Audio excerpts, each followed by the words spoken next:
Hey y'all, so it's been quite some time since I've recorded. Obviously, I'm back from Africa, um, and I've been extremely sick, so trying to get pretty and look decent for y'all is not my thing.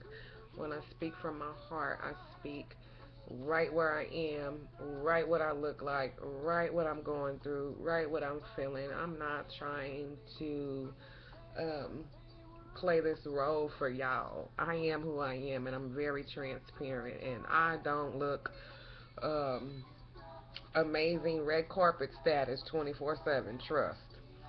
Anyhow, so y'all know me well enough now to know that I only speak when the spirit commands me to do so.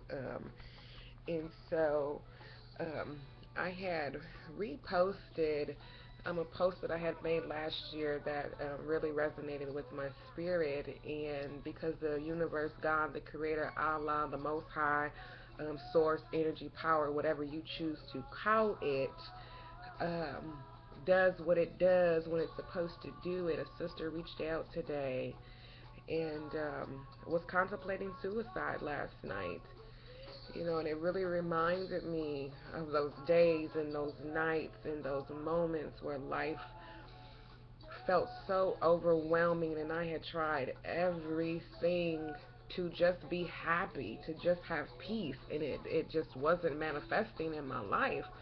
Um, and I had thought about suicide. I had attempted to commit suicide.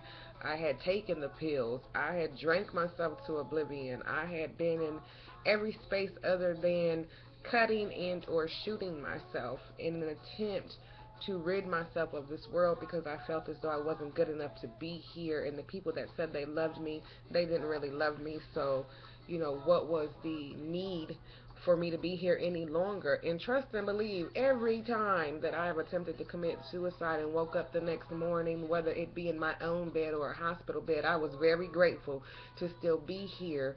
And so something clicked for me, is that it wasn't about me wanting to commit suicide. I was attempting to gain attention from the people that said they loved me, because I was dying mentally, spiritually, financially, emotionally bankrupt, and nobody seemed to see that I was crying out, begging, screaming, desperately needing help.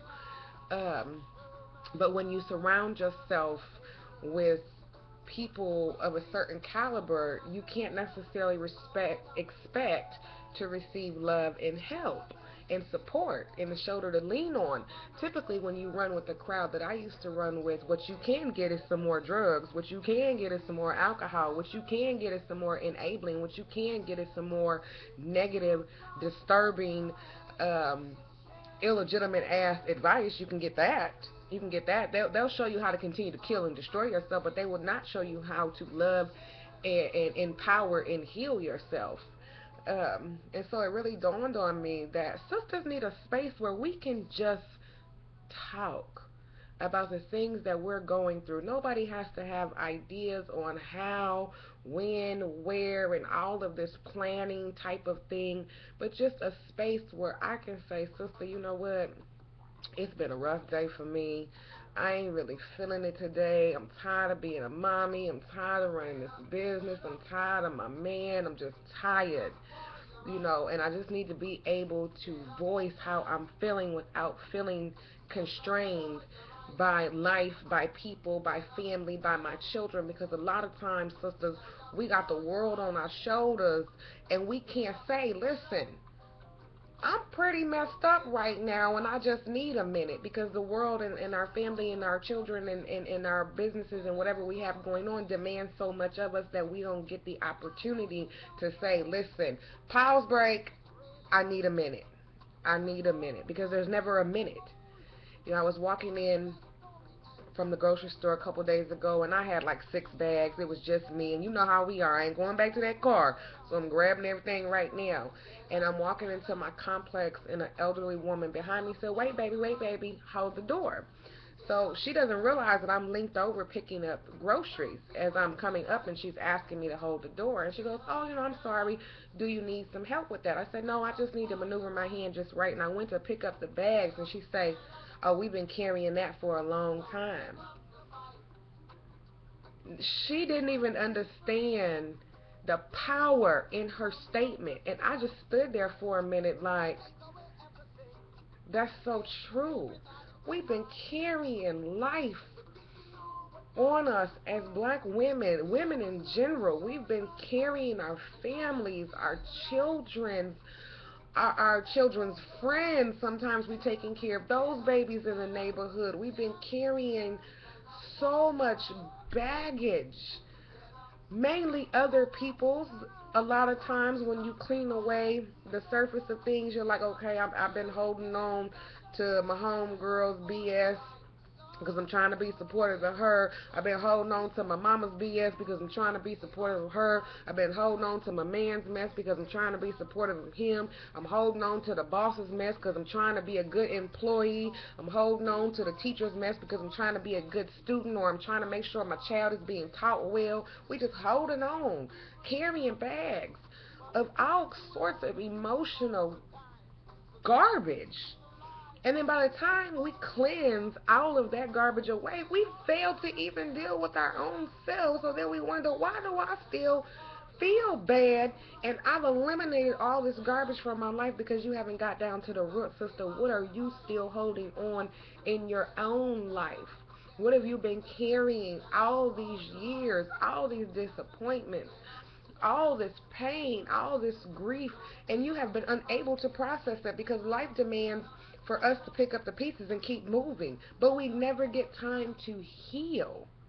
And so then you see somebody at a suicidal state and you're wondering, how did they get there? Oh, that ain't no overnight shit. They've been holding on to some stuff, and it's multitudes of stuff for a very long time. I didn't just decide one day I'm going to kill myself. I had been in pain since I was 6 years old and didn't even contemplate suicide till I was 15.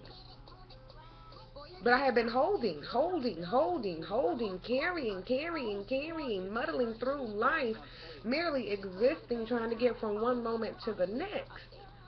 And still today, if I get up here too damn long, I can start manifesting some stuff that's not good for me. And so I have to feed life into me. And I have people around me that feed life into me, that feed my soul, that keep me grounded, that keep me humble, that keep constantly reminding me that it's self-work.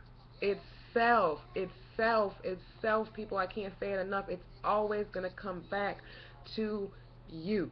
Your problem, my problem.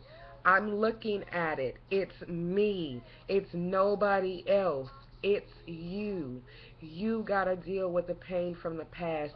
You got to deal with the chaos that's going on today. You've got to peel back those layers and get to the root of your problem. Or I'm sorry, my sister, you will continue in the same vicious cycle. From the purest part of my heart, I love you. God loves you, and there are some people out there who absolutely love you too. You got to take the time out to learn to love yourself. Till next time, it's Respect the Queen.